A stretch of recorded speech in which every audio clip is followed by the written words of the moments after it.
about being at an event as an exhibitor. And when I'm not actually on the radio show, that is actually what I do. So I organise events. I organise what are called B2C events, so business to consumer events. We have monthly events where we have people doing massage, therapy, all sorts of things, and people selling cosmetics and pampering stuff. And I also do annual large bigger events, business to business events. And we are live on the radio studio today, which is the 16th of September 2021, and coming up on the 5th of November is the Women in Business Big Show. And I'm going to say quite lucky. There's no luck involved, actually, because my co-host, Adelle, say hello, Adelle. Hello, hi. So Adelle Martin, executive midlife coach and menopause expert, all the forces with me today, is actually going to be interviewing me. Yes, actually, I'm probably the worst person you could interview because I don't know how am I going to shut up. Do you know what? I was prepping from the way down. I'm thinking, oh my God, of all the first people to interview, I've got Sian. How am I going? But do you know what? I thought, just give it a go. You notice how I haven't actually let you into the chair. So I'm still the one sat in front of all of the stuff. Okay, I don't want to be prizing her arms off the chair to get her back out again. I will interview you from the interviewee seat. Yeah, I didn't want to go that far. No, you I haven't. thought that was a bit scary. I'm still the other side of the desk. So yeah, we're going to be talking about it. You see, I still haven't shut up. But we're going to be talking about it from two angles. So we're going to be talking about it coming from the angle of actually organising events, some of the trials, the tribulations, some of the things you think about, and is it going to be right for you? Is this something that you, as a businesswoman, want to do? Is to actually start organising those events? We're also going to be looking at it from the point of view of exhibiting at those events. Some of the questions that you should be asking, some of the questions that you perhaps shouldn't be asking of the event organisers, because, sometimes there just isn't an answer. And some of the things that you need to accept, and some of the things that can go right, and some of the things that can go wrong. So, where would you like to start out? Would you like to start out from the point of view of being an event organiser or going to an event? So for me, let's start off with being an event organiser. I'll tell you why. Because when we spoke about this, I said, right, I'm going to do my own World Menopause Day event. And I've got lots of questions. So it's certainly, I think I'm just dipping my toe in the water. And I must say, Sian, I know you've been doing this for a long time. You really make this look easy. And I'm my small event, and what I'm trying to do, I'm already 2 days in going, how does Sian do it? So for me, if we can start off as event organiser, because then I can start making notes ahead of my own event. I'm actually going to tell you part of what I do, okay, which means that to some extent I make it look easy because for me it's something that I can do almost naturally. Yeah. And I think that is part of it. And I think that you need to, not you personally, Adelle, but people out there, before you slip over into perhaps going to events and doing other things with business people, you need to consider some of the things that can go wrong and do go wrong, and perhaps how you need to react. Because I have my own sort of panic situation. I have my own situations where things go wrong, where I'll be up in the air and I won't quite know what to do. But having, for instance, a major event, the date moved, isn't one of them. No. For me, that is my superpower. I can only do one thing well. That's sort of it. Is that I am good when things change. Is that I accept that actually that is not going to be how I planned it to be, and I can change it quite quickly. I believe we only have one thing that we can do really well, and that's what I can do really well. So whereas I know that other people perhaps having an event moved from one date, a big event moved from one date to another, might have been on the floor and given up. And people say to me, God, how do you keep going? How do you keep going? It's for me, it's not that difficult. I'm not saying it's not awkward, and I'm not saying I don't feel like tearing my hair out sometimes, but I can do it. Yeah. Absolutely. And then you had some added issues on top of that as well. Not only was your event moved, then, some of your attendees were then being emailed. Oh. So, again, you had a lot going on. And I suppose somebody's the unexpected. Yeah, and that's it. And that's going on at the moment. Somebody's gone on and I think they've scraped off the Facebook event or something or other, and they've got information about attendees, which is all in the public domain. These are all business people. The information is out in the public domain. They've scraped it off somewhere. They've emailed them to try to sell them the list of people that are going. Which doesn't really have anything particularly interesting on it either. But what it's meant is that some people think that the event is not happening because they sent a list out, an email out saying, hey, so sorry we've had to cancel this event due to COVID, but guess what? For a special price, we can sell you the attendee list. Yeah. And this stuff is just going to happen. Yeah, absolutely. And again, it's just the environment we're in at this moment in time. So when you're faced with the large event and then having that on top, having that superpower. But, for somebody like myself that's dipping into the water and you get a lot with that, is there any, I know it's your superpower, is there any hints or tips or what would you say to me if that happened to me? You have to plan. Okay, so you have to know, and this sounds a bit daft, but you have to have a list of your attendees. Yeah. You have to have a list of your exhibitors, and it has to be handy. You have to have all of their contact details, and you need to make sure that as they come on board, you put all of those details in one place so that you can reach them easily. Yep. So a good emailing system. I use one that isn't particularly easy to use, but enables me to sift through people. So it's almost like having a spreadsheet where you can pick people out. I use Engage Bay. Yeah.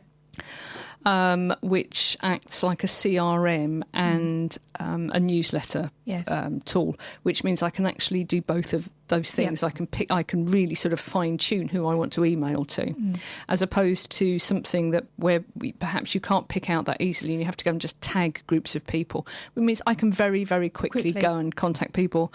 I'm organised about keeping all of their contact details in one place. Yes. I'm also organised about making sure that I'm not holding any personal information from them, because I work business to business. So everybody that I have working with me is business people. So I always make sure it's very clear that the information that they're providing me with is business information. Yes. Which takes away a little bit of the responsibility, to some extent, of keeping personal information. Yeah. So you need to be aware of that side of it. If you're working with event people where you have people attending where they are personal people, you have an additional responsibility to keep that information secure. Yeah. So firstly, making sure that there aren't security breaches that are possible, then making sure that I can easily contact people. Planning and sort of going through the different elements of the event and what can happen, what's likely to happen. Yep. But here's the thing, it's actually being prepared for stuff to go differently. Yep. So, for instance, I don't have plans of tables laid out, and I don't tell people you're going to be on table 1 in room 1. It doesn't work like that. That gives me the flexibility to move things around and people around. So I'm managing the expectations of exhibitors and attendees that they are going to be in a particular place. And that allows you flexibility. So rather than being at a wedding, you go, first thing you do is which table I am and who am I next to. So, yes, you don't get that, absolutely. So, but I'm thinking about, I'm thinking forward, what could go wrong on the day? Well, people may not turn up. So exhibitors may not turn up or they may be late. That's just sort of part of what happens. People, they have tyres blow up and things like that and they're late, or something happens and they can't make it. Well, what you don't want are tables empty in the middle of the room. Yes. So as it sort of time marches on and you get to the point where you're going to be opening and letting the public in, or the event, if you like, is open, you think, well, what am I going to do with these tables? So what I do is I will almost sort of fill it up dynamically. I have some people who I know have to go in a particular place for a particular reason. It could be that they need electricity. So I know where those, the immovable people are, where they're going. So sponsors, for instance, have a particular space. I know where those are. Everybody else is fluid, and they should and they expect that. They know that they're not going to be going in a particular place, and then that means I can sort of fill it up. If somebody doesn't turn up, it's quite easy to take the table away. If somebody needs to leave early and for whatever, I can put them somewhere else so that they can sneak out quietly. And it's just being prepared for it not to happen as you thought it was going to. If you're rigid about it, and I've had it where a speaker breaks down and the speaker can't make it. Not they don't break down. Perhaps they do. I don't know. I haven't spoken yet. But something happens. You can be as prepared as you like. You really can be as prepared as you like. But if your speaker rings up and goes, "I'm in hospital," on the morning of the event, you've got to be ready to do something. Yeah. So I generally have a number of speakers there. I build in some wiggle room. I'm ready. Yeah. I'm ready to move it. Yeah. So build on that point. And again, I'm thinking about my own event. That scenario planning and working through the what ifs. And like you said, you could scenario plan 15 or 16. But like you said, as long as you've got your plan B, plan C with those flexibility. And I really like the idea of not welding people to a wedding plan, because then, like you said, if it doesn't, you've got that flexibility. And again, having several speakers where you can flex that out. So I really like that. But also the systems and the planning and GDPR and some of that risk. So again, and we're also in COVID time. So there's more. So for me, from what you're saying, there's more restrictions around, we need to be careful about people's data and also GDPR. So that level of risk assessment, how have you found building that into this event as well? Well, because what I do is when I gather people's details from them, it says on the information that you're providing is your business information is within the public domain. Yep. And that's it. Good. So, I'm not collecting personal information. Yeah. So, the information that people are sending in are things like their bios, things like their pictures, their email addresses, their contact telephone numbers. These are all things that are on their websites. Yeah. And by specifying that actually on the form that they're filling in, and they have to tick it. So this is an online form that they're filling in. I use Airtable. Which is a fantastic tool, and it has it has forms within it, and you can do all things like Google. I think Google do forms like I've never worked those out how to use those. Whereas Airtable sort of integrates with everything that I do. So I have a tick box, and it's just it's a consent. You are sending this in on the understanding that it is in the public domain. I'm going to be putting it on a website. I'm sending it out. Yeah. But again, it's something as simple as a checklist. As somebody who's so focused on the event can be tripped up by the basics of GDPR and risk assessments for COVID, etc. Yeah. So if you are if you're running an event where you are collecting data and it's personal data, so somebody is a personal they're not a business customer, they're a personal customer, then yes, you have an obligation to keep that information safe. Yes. And keep it out of the public domain and make sure that it's secure. Absolutely. And so the first you've been doing some in-person events. We know we've got the big one coming up. So how have you adjusted those as event organiser for COVID restrictions, etc.? From the venues that you're in, is it different? How does it feel as an event organiser? Once again, you can only do so much, and so what I'm doing is the events that I'm in are the venues that I use are big venues. So I'm assuming that we are going to be with at least a 1 metre social distancing. Yep. So I've basically got capacity within the venue to spread out if I need to. Yep. So I won't say I'm underbooking. I'm just not ramming the venue through. Which would have been the traditional way of doing it. We can't do that anymore. Yeah, so I'm not doing that. There is capacity within the venue, and we will have to jiggle that through as we go. I'm also making sure that when people are getting their emails when they're registering, that there's just a little bit in there that says, we may be operating under the prevailing COVID restrictions at the time. But also it may well be that we decide that one of the things that we need to do is to have additional restrictions in place. Absolutely. So, I doubt it, but it's the sort of thing that we do, for instance, at my monthly events. At my monthly events, my Psychic Health and Beauty Fair monthly events, we have people coming in to have reflexology and massage, and they're coming in to have treatments and therapies. And some of those people have cancer, they have immunosuppressed conditions, and so we are still operating with social distancing and masks on, and that's just, nobody seems to object, and if they do, well, okay. It's a free country. If you don't like it, don't come in. Yeah, it's setting those expectations. Yeah, most people totally understand. And we're not behaving like the COVID police. We're being quite reasonable. When you sit down, you could take your mask off and drink your coffee and all that sort of thing. Yeah. Once again, though, it's the capacity of the venues. These are not small venues. Even when we run our smaller monthly events, we're running them out of big venues. Yeah. We have. I think the word is wiggle room. Yeah, actually, I like that. It's wiggle room. So with space. So with the speakers, I have a speaker timetable that has 25 slots in it. But I will have about 18 speakers booked, which means that I've got wiggle room. I also know those people that if somebody doesn't turn up for whatever reason, I know that there are people there where I can go to them, hey, you couldn't go and talk about X, Y and Z, could you? You've got to. And so I know people that I can say, hey, quick, can you go and fill in there and do that? So it's also about selecting people and speakers that I know are adaptable and that I'm not asking them to talk about something they don't know, but they're not phased if they were asked to do it. And in fact, they'd love to do another slot. Yeah, absolutely. So that leads on to my point. So as an event organiser, we've gone through the systems and processes and how that might be set up. So how do you then select speakers? You've got people coming to you, and exactly what you said. If you don't know all the speakers, you have to be flexible. So how have you done that over the years? I have my own criteria for what the event is about and how I want both the speakers and the exhibitors and the visitors to feel when they leave. And I like that. It's about good value. So I am often approached by people who want to pay to speak at the event, and I don't accept payment. No.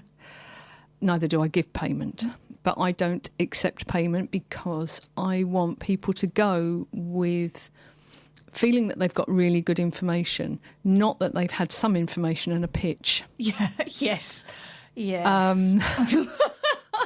And so I've been at too many of them. It's a balance. It's a balance between making sure that your speakers actually get really good value because they're connecting with people. They're connecting with people who are potentially going to become their clients if they, if they like that message and feel they've got value. So the speakers do well, and the visitors also. The people who are listening. But the people listening at my events, they could be exhibitors. They could also be visitors into the event, and they could be other speakers that they've understood what the speaker is about. They've come away with some information about perhaps how to solve a problem or move their business forward or even start up a business. They've got some information. They hopefully have a really good impression of the speaker, and even if they decide not to buy something, there and then or go into a program, that they keep that, in the back of their mind and perhaps make a recommendation. It could be that they feel they can implement some of the stuff themselves and then come back. So it's about it. What I do is I set what I want I know in my mind what I want everybody to get. Now, that's a really interesting point. So for me, when I first met you and your brand, I was so pleased that you were given a platform and a voice for women like myself stepping out on that stage that couldn't afford thousands and thousands of pounds to do what we're doing at those shows. Now, interesting, I was listening to a podcast last night about how do you keep away from the noise. So you have, exactly what you've said there, protected your brand. And yeah, I can imagine there's people saying to me, you need to treble that, charge that, pay for this and do that. So for me, I really want to know how you've held on to your original brand and just discounted the noise of people telling you what you should be doing. I know it took me a while to get there, but I know what I want to achieve. And you're right. After I ran the first Women in Business big show, I had quite a few people tell me that I should charge a lot more to be an exhibitor, that they had got far more out of it than they had when they'd spent £1,000 exhibiting. But I know why they got that out of why that had happened. And it's because by making the exhibitor cost affordable, and the way that I price my annual events is that you could go out for dinner to quite a reasonable place for dinner with a mate or your partner and have a glass of wine, and it would cost you about that same amount of money as it would to exhibit as a basic exhibitor here. So you've got a choice. You can either go out for dinner or you can go and promote your business. And it's because there isn't that make or break.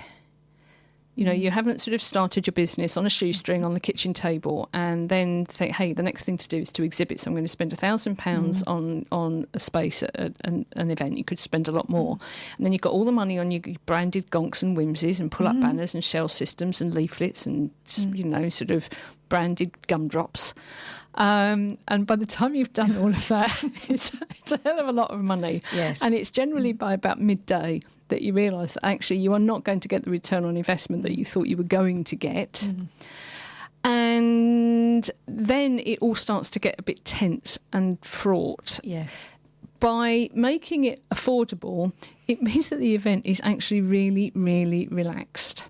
Yeah. And everybody has a good time because there isn't that, I've got to make this pay. Yeah.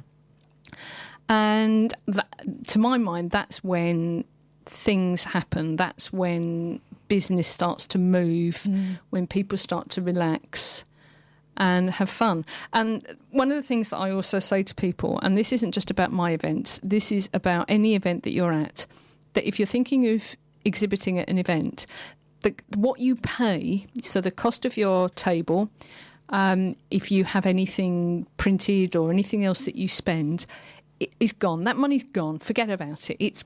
It's out the door. Because nobody can guarantee what is going to happen on that day, whether you're going to get any business or not. I'm fairly certain that you will not get back the money that you have spent on exhibiting. By the time you take into account any printing that you've had done, and I'll come on to printing and expenses of that in a minute. By the time you've got there, done all of that, spent the day, spent the money on the table, all of that, you're not going to get it back. It's not about that. You're not going to sell enough websites to do that actually on the day, or enough bottles of perfume and whatever. So it's gone. Also, the what do you call those things? The organisers. That's Yes, it. Me, the organiser. I can't guarantee what's going to happen on that day. You could be absolutely useless. All right, if you sit there behind your phone, all right, you're effective. If you sit there behind your phone, which happens, people get uncomfortable. You know, they feel a bit like Billy No Mates, and the first thing they do, and I do it as well. So it's not. I'm not preaching here. Is we get on our phones and we sit. There is nothing that says "f off." To leave me alone more than staring at your phone. If you sit there and do that all day as an exhibitor, the chances are you're not going to get what you expect. It could be that there aren't no people coming in through the door, which can happen for all sorts of reasons, or it could be the people that are coming in through the door are not engaging with you. Who knows? But nobody can guarantee what return you're going to get from spending that money and that time. So the money has gone. Forget about it. And then, you know, everything else, anything that you get is a bonus. And while we're on the looking at your phone thing and feeling comfortable, what I generally recommend people do, especially if it's their first time at an event, is they take along a journal, something along those lines. And you write in your journal. It could be that you're doing a little business plan. It doesn't really matter. You could just be doodling. Because when people approach your table, your stand, and they see you writing in a journal, it sort of looks quite businesslike. Yes. And for some reason, you can interrupt somebody who's writing in a journal because it looks like they're at work. It looks like they're doing stuff related to their business. And that's okay. It's totally different to sitting behind your phone, even if you are tweeting about your business or sharing about it on Facebook. That phone is a massive barrier. Yeah. Whereas I find a journal, it keeps your hands occupied, so it keeps you busy, keeps you doing stuff. Write a story. I don't know. It doesn't matter what you do. Write anything. Dribble, whatever. But it still gives people the permission to come and talk to you. I really like that because you're right. Again, I've written that down because there's that natural tendency. There's no one here. I am going to tweet it, but they don't know what your intent is, and naturally, everyone thinks, oh, they're being rude. You just create that barrier. So having that, I really like that. But you have to do. You know, we very often we just do feel uncomfortable sometimes at events. So there's something you want to do with your hand or something. I've got one lady who comes along to one of my small monthly events who actually has a massive book, and it's like the Bible for her profession.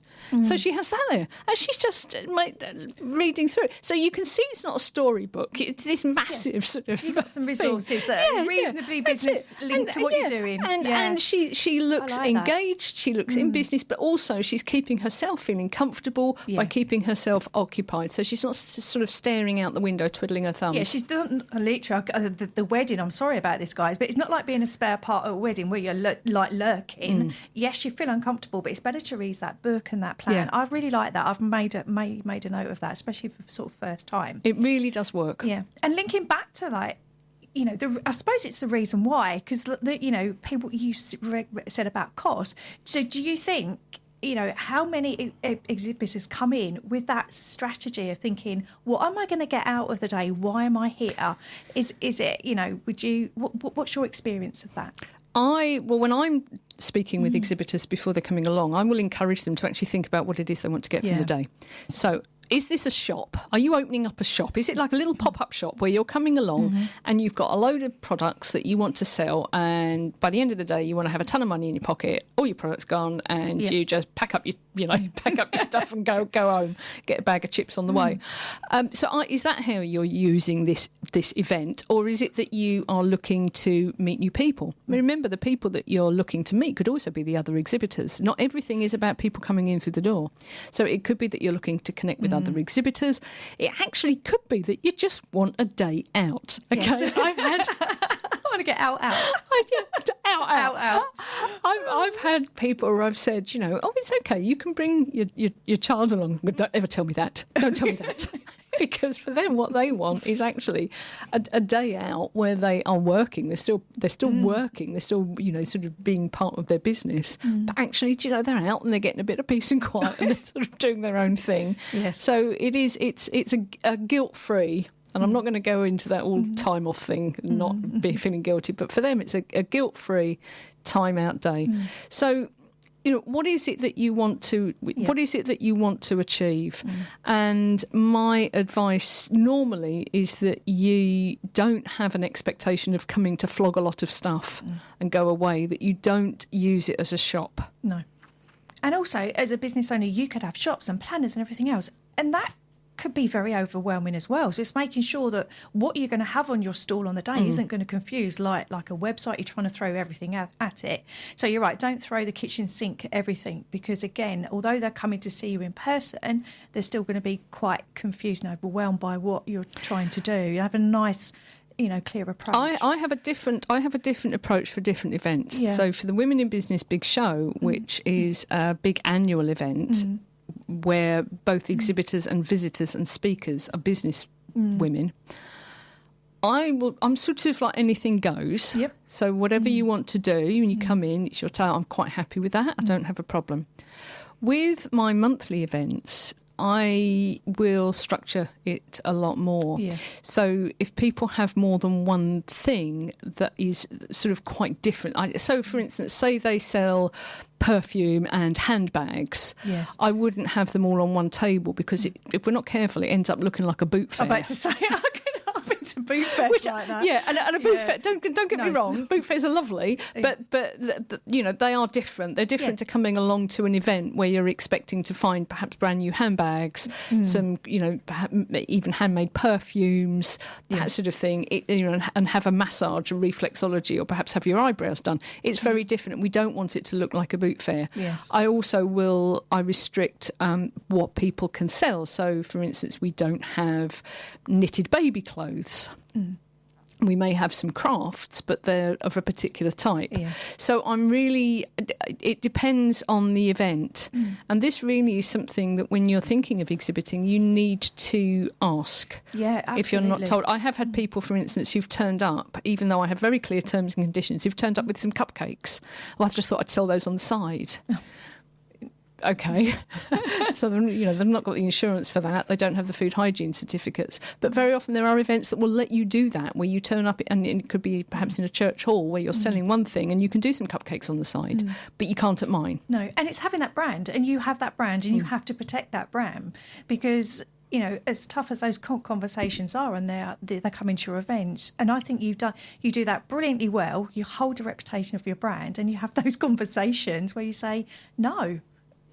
And that's important. It can be quite difficult. Yeah. I think one thing I've learned is actually not to assume. So it never occurred to me that people would turn up with cupcakes that they were there to sell.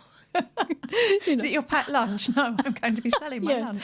That they had turned up perhaps to, that they specialised in cosmetics and they had some. I mean, these were in early days. I don't have people that do this now. And that they'd make some cupcakes and try and sell them on the side. And now I don't make any assumptions at all. So your terms and conditions, actually, you really do need to think about your terms and conditions. And that, again, if you're so focused and you're new to doing these events, those T's and C's might be the last of the list or actually completely overlooked until you have to have a conversation at your first event and go, actually, I do need to do that. And again, Sian, I suppose your first event isn't going to be perfect, and that's okay. As long as there's a lessons learned and you keep building. Are you looking at this from the point of view of the person coming to the event or the event organiser? No, me. Because I'm thinking about me. Okay. Can I tell you something here? Yeah. Okay. Your events are never perfect. All right, there will never be a perfect event. Yeah. It just doesn't happen because something will go wrong. I absolutely guarantee that something will go wrong. All right, you can if you are not somebody who can think on your feet, and that isn't always a good thing. Okay, that isn't always a good thing. I am a terrible, terrible planner. Well, there is only so far I can go with planning, and then that's it. And there are times when you really do need that planning skill to actually take it through to the final thing. I mean, can you imagine if I was building a car? All right, now I'm not building a car, and this is why I'm not building a car. But if I was designing a car, everything would just have 4 wheels, and we go, well, we'll worry about the rest when it happens. Okay, so. We'll sort that out later. And well, it may not have 4 wheels actually, because something could happen in the production process. But this is why I'm not doing that. Yeah. All right, you can't build a car thinking on your feet. Okay. Yeah. You actually have to have absolutely everything. Everything has to be nailed down. Now, if you're the sort of person who should be building a car where absolutely everything is nailed down, please don't run events. That's exactly what I was going to say to you. So playing that back. Yes, or recruit somebody that, I would actually say that, which is just don't do them, because there is so much that is not going to go to plan. That if you are wedded to a plan, and you have to have everything written down, it's just not going to happen. No. And it's having that, and again, we talk about principles and framework, and you've got a really good framework you work within, that's then, like you said, on the day, you're not going to get everything perfect. You learn from it, and then over time it gets better. But you said there's so many variables, and I think, and like you said, it's as an event organizer, what are the principles? What is it that I would be looking for? And I think that's a great analogy to say, actually, if I am going to be really controlling, then it's not going to be for me, and the whole thing would be really stressful, not enjoyable. I'll do one and one only. So I think that's really, really good insight. Really good. Yeah, and you need to. I think terms and conditions. You have got to have your terms and conditions. Have got to be good, and you need to think about what people are likely to want to do. Yes, definitely. And the other thing is also to have a really good relationship with your insurance company. I don't think this is the sort of thing where you can fill in a form online and get insurance for events. Yeah. You need to have a conversation with a specialist insurance company, which is exactly what I have. So I have a lady called Karen Breathe, who is a go-between, I suppose, between me and the insurance company, who looks at what it is that I'm doing at the events and what else I'm offering, because also there's a periphery around it as well. So at some of my events I serve food, so there's an element of that as well. Yes. So I have food hygiene certificates. I've been through all of that process. I have to do risk assessments for everything. And so she is aware that I'm also doing this. You can't decide to run an event and, by the way, I'm going to serve teas and coffees and have some cakes. There's other stuff that's involved with doing that. So you really need to think about the whole experience as you're moving forwards and what it is you're going to be doing at these events. So say, for instance, quite a simple thing.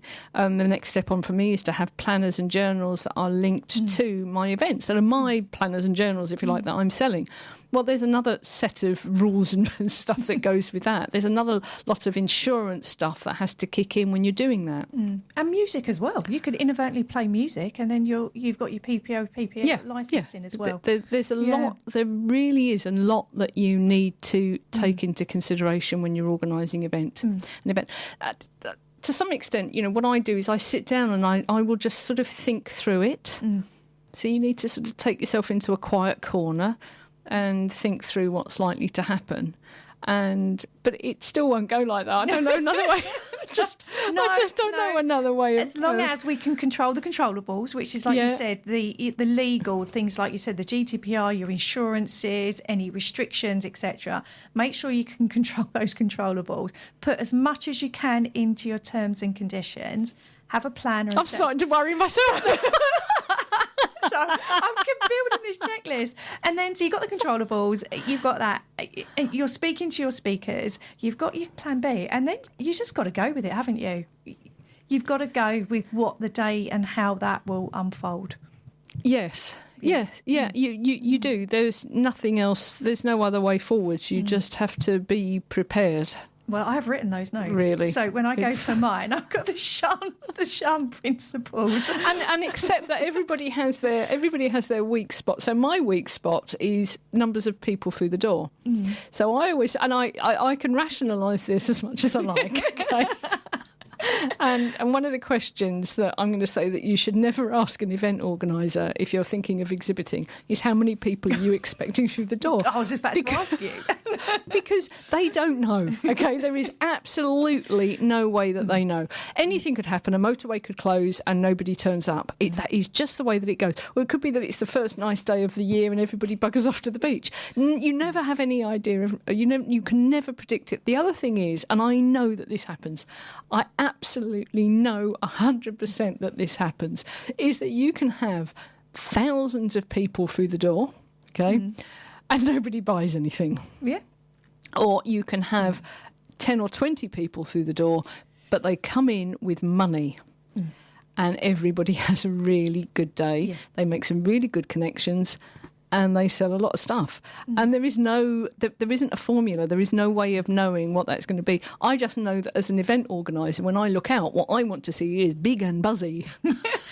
Yeah, and that comes back to your, the point. And again, we're moving into, like, I'm going to be coming to your show to exhibit. So for me, it's coming with that expectations of the costs are gone.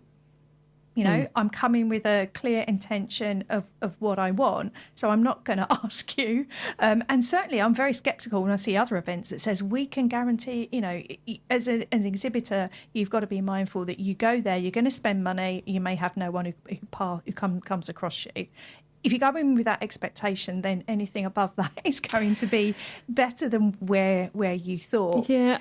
What else would you say to me coming on the 5th? It's also about, I must say, lowering your expectations, but it's about sort of making a decision about what you want to achieve. So if, for instance, you came out of that event with one good connection who became a customer with a reasonable lifetime value, who could potentially introduce you to other people, would you say that was a day well spent? Yeah, absolutely. If your customer bought a 5-penny chew, okay, I can see how you could say, okay, that may not, possibly won't do that again. Yes. So once again, it depends, what have you got on offer?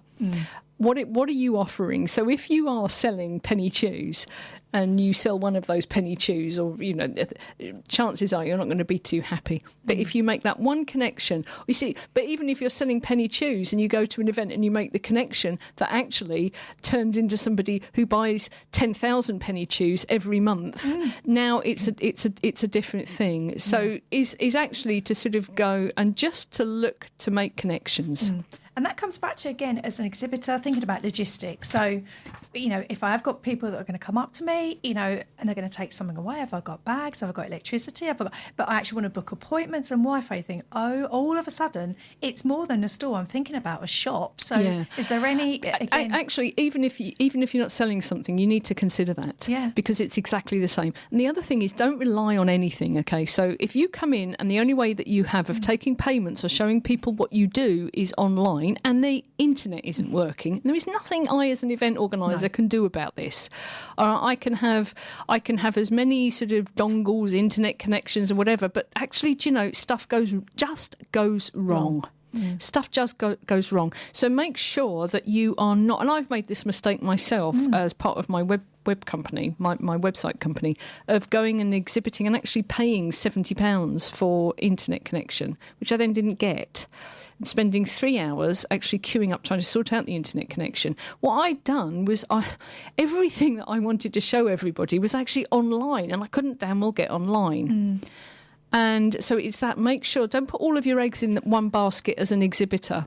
Make sure that you have, if you want people to sign up perhaps to get your newsletter, have a form there that people can just fill in. And perhaps you have somebody there with you that can write out the emails so that you can read them.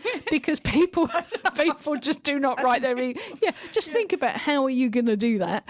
Don't have them where they're typing stuff in online, because you may not be able to get online. The electricity may go.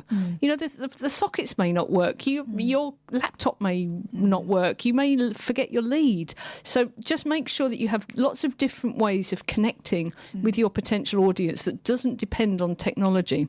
If you're taking payments on the day, don't go relying on Wi-Fi. There are certain terminals that will work on your phone. But once again, what's your backup plan for that? Yeah, absolutely. And test it before you go. Yeah. What's your backup plan for taking payments? If you're selling quite a high-end product, it may well be that people aren't going to lash out, several £1,000s and just ping you the money over. It may well be that you need to be ready with proposals, with some way of getting proposals ready and making those connections afterwards and doing business in a different sort of way. So, how do you do business? If you're selling penny chews, have you got a float? Because people are not going to pay you by card to buy one bubble gum. So, have you got a float? Have you got to change that? Because the very first event I went to, and I was exhibiting and I was selling, actually, I didn't have any change. Have you got any change? And I was actually sat there at the event and somebody gave me a £10 note for something that cost £5.50. I'm like, shit. I've got no... I mean, how stupid is that? Really, how stupid is that? But, we all do it. We get so wrapped up in what's my display going to look like? What's this going to look like? That we actually, sometimes the danger is that you forget the really, really obvious things. Absolutely. And like you said, yes, I mean, I know when there's tap, etc., but you could, even if you haven't got Wi-Fi, I've been somewhere where I thought I've got 4G, I've got to the location, it's no G. Yeah. And therefore Adelle has to go to pen and paper. Absolutely. Yeah. So, find out also, are there cash points about? Can you direct people to cash points? What else is out and about around you? Absolutely. And what are you going to, this is another thing, bags. What are you going to give people? And, if you are exhibiting and you're selling products, or even if you're selling services, to be aware of your returns policies, your disclaimers, all of this sort of thing. If somebody says to you on the day, can you post that to gift wrap that and post it to America for me, please? What's your policy? What are you going to say? I don't know how to post it to America. You need to say yes or no. And yes, and it's going to cost you £25. You need to be thinking this through, how you're actually going to be delivering your product as well. Yeah, absolutely. Because again, it's that having that flexibility as well. So you may have come in with an intention, but the event organisers moved you, or you're not quite where you be, or actually the type of people coming in aren't what you expected. So as where you have to have that flexibility as an event organiser, I think as an exhibitor, you've got to go in with that same mindset. But because nothing, the event organiser, they have of course they have some control, but sometimes they just don't. There are things that are beyond their control. Yeah. Absolutely. And you need to be aware of what those are and find out what's going to happen. So what's going to happen if you don't get the table that you thought you were going to get? Do you get a refund? What's going to... You don't if you come into my event because you haven't promised a table. But actually, that's one other thing you need to ask. What am I as an exhibitor? You know, I'm paying me money. What am I going to get? Am I going to get a table? Am I going to get chairs? Do I get access to electricity? Is it free to go onto the Wi-Fi? How do I get my stuff in there? You know, do I have to go upstairs? Is there free access? What's the parking like? And can I take a team? Because if I say, for instance, so I do business to business, so I will want to leave my stall and go and talk to other women. I need to make sure I've got somebody on my stall that don't go, oh, she'll be back in a minute, I'm just looking after it. You know, I want somebody who's going to be me, sort of, without me being there. Yeah. So all of these things, it's sit down and think, what is actually going to happen? You know, you are going to have to go for a wee. You're going to have to perhaps have some lunch. You're going. All of these things are quite practical. If you can't take anybody else with you, and you have to, and you leave your stand, what is your stand going to look like when you're not there? Is there going to be something that somebody can take away? How are they going to find out what you're about and what you're offering? And again, the notes that we did before about how you want people to feel at your event. I'm thinking, how do I want to feel as an exhibitor? How do I want people to leave my stall as well? So it's just flipping that back round from your view and going in. And I suppose for me, and this is really probably my takeaway from the more we've talked about, it's not to be a passive exhibitor. I think you only, I'm sorry, but it sounds a bit cliche, but you only get out what you put in. And I think if you come in and you sit down at the table and you, like you said, you fold your arms on your phone and go, well, where's all this that my event organised promised me? I think you're going to be seriously disappointed. I think you have to accept it's more than a partnership. I think you have to own this. That's and I've not even, you know, I've only just started in this phase, but I think that's really hit home to me today. It is, yes. It is very much a partnership. So the way that I see it, certainly on my monthly events, is that I'm providing a venue and organisation. I'm also providing structured marketing, and I do a lot of marketing around my exhibitors. But they sort of need to join in. Yeah, yes. And they need to join in when they get there. And some of them will book people in. And I charge to get into my monthly events. I don't charge a lot. But that's something else also. That is potentially something that as an exhibitor you should ask the event organiser. Because I think you'll find that there is the price that visitors pay to get in, or whether it's free, can make a difference to the sorts of people that come in. So you pay to get into my events. On the other hand, if somebody has a medical exemption certificate or really feels they can't pay, they can come in for nothing. Most people are more than happy to pay. We're only talking about, it's a token amount. It's £2.50, or they can have a half price ticket, like early bird for £1.25, and they get a free cup of French strong coffee with cream. Okay, so, but what it is, it's a token payment. It's that exchange, It's a token payment, and what we find is that the people that come in actually want to spend the day. They want to sit down and relax, and they also want to get stuff done. They want to have a treatment. They want to buy something. They've come for a particular reason, as opposed to wandering in. You know, they've actually made a journey. They've made a decision to go in, as opposed to wandering past and thinking, oh, that'll kill an hour or so. Yeah. So again, as an exhibitor, you want to know the type of event. Is it a one-off? Is it an annual? If I'm going in, do you know the type of people that are there? And I suppose it's not just going, I've got an event and turn up. It's asking those questions, isn't it? Yeah, and also certainly if it's an annual event, then it's a bit of a one-hit wonder. It sort of can be. You know, how are you going to connect with people afterwards? Is there any opportunity to connect? Is there any community around? Is there any community around this, or am I just going in to flog my stuff and then leave again? Yes.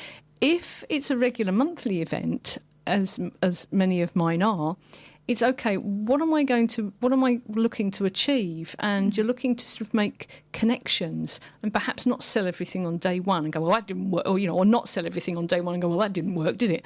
The visitors that come, do they come back? How often do they return? Now, and does the organiser know the numbers? I know the numbers. So I know that 78% of people coming into my monthly events have either been before or have been recommended. So what I advise my exhibitors is that they don't look to just flog everything on day one. Is that they actually think, this is a little bit of a longer-term relationship, and somebody may see my stuff and not buy it, but then a month later they go, oh, I needed that gift for X, Y, and Z, or I wanted to do, I wanted to do something. Oh, that person, they'll be there, I'll go back.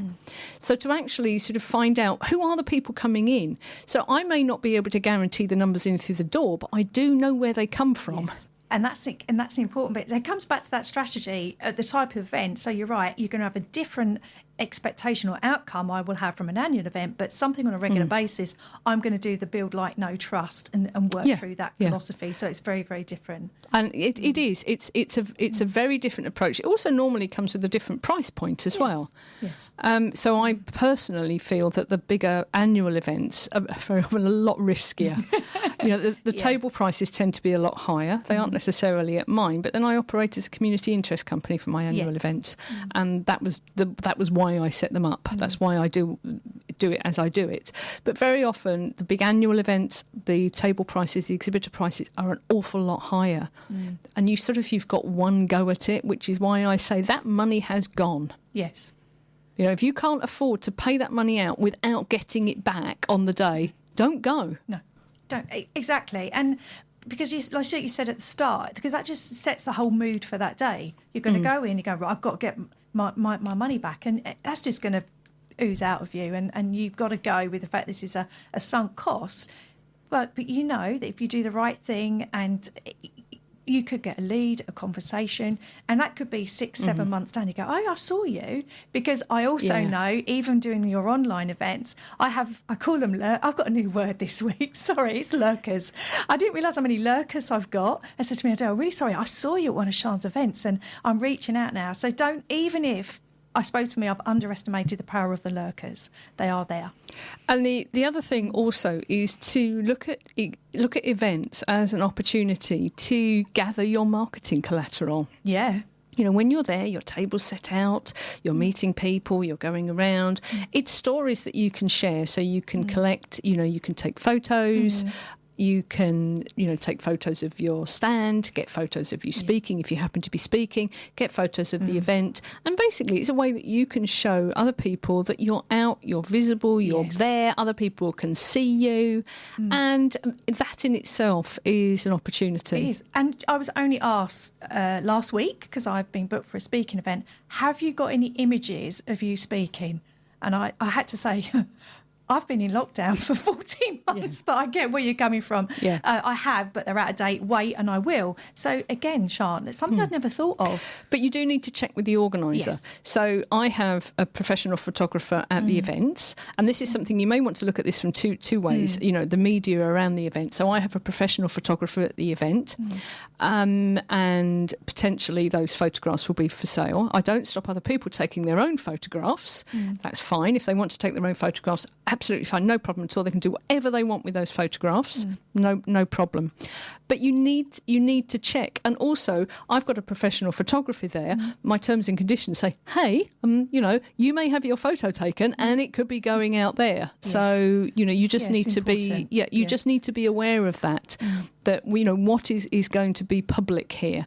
Now, potentially at a big event like the Women in Business big show, it's not really going to be too much of a problem. But let's say it was the other way around, and it was quite something a little bit more intimate, or that was dealing with perhaps a particular problem, a particular intimate problem, something along those lines. What are they? We don't want photos. Yes.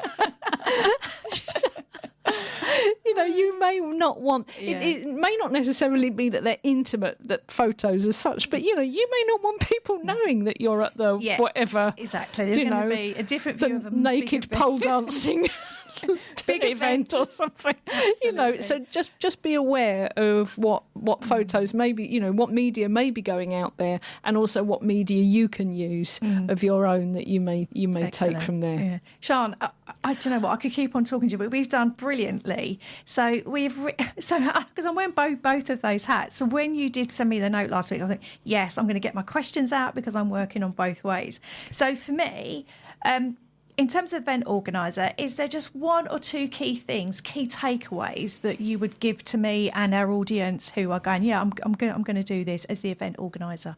Any two key takeaways? Basic planning. Yep.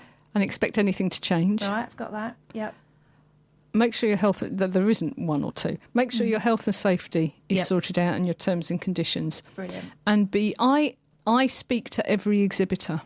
Yeah. So I manage the energy and I manage the atmosphere, and I do that because I speak to every single exhibitor.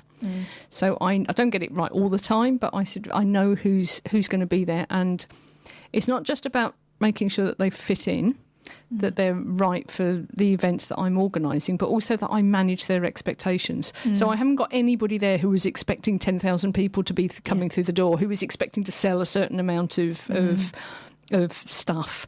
And if people are like that, I will turn them away because I am not the organiser for them. So managing people's expectations. Yeah. And it's all about your brand. And I think that's what you do, despite the noise of everybody. So as an exhibitor, right, I'm coming on the 5th. Tell me 3 things I've got to get sorted to make your life easier on the day. To make your life easier on the day. Both of us. You need to make a decision about what you want somebody to leave you or your stand with. What do you want them to take away? And what action do you want them to take themselves? So how are they going to connect with you?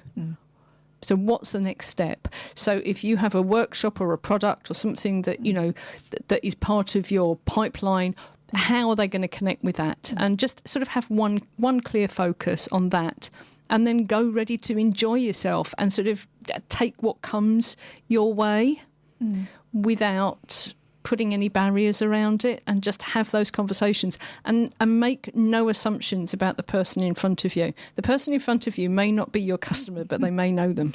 Yeah, exactly. And also the lurkers. So Sian, it has been absolutely amazing. I've got lots of hints. It's been a very odd. I've really enjoyed to have it. And honestly, Sian, thank you so much for interviewing it. I've got lots to do and I'm going to get prepared. Well, thank you. Thank you. Do you know, I'm not often interviewed, and it's quite an odd experience. And it was quite nice for me to be able to talk about some of the things that I'm very often talking to a lot of my exhibitors about. So it was really nice to sort of get it out there. So thank you so much, Adelle. Anybody for the 5th of November for the big show, if you are listening back on replay, listen to this show before you come on the 5th, is what I would say. Very sound advice. Thank you very much. We will see you. We will see you next week with something different. Take care, everybody. Bye. Tune in next week to the Women in Business radio show for more stories, ideas, and inspiration to help you grow your business.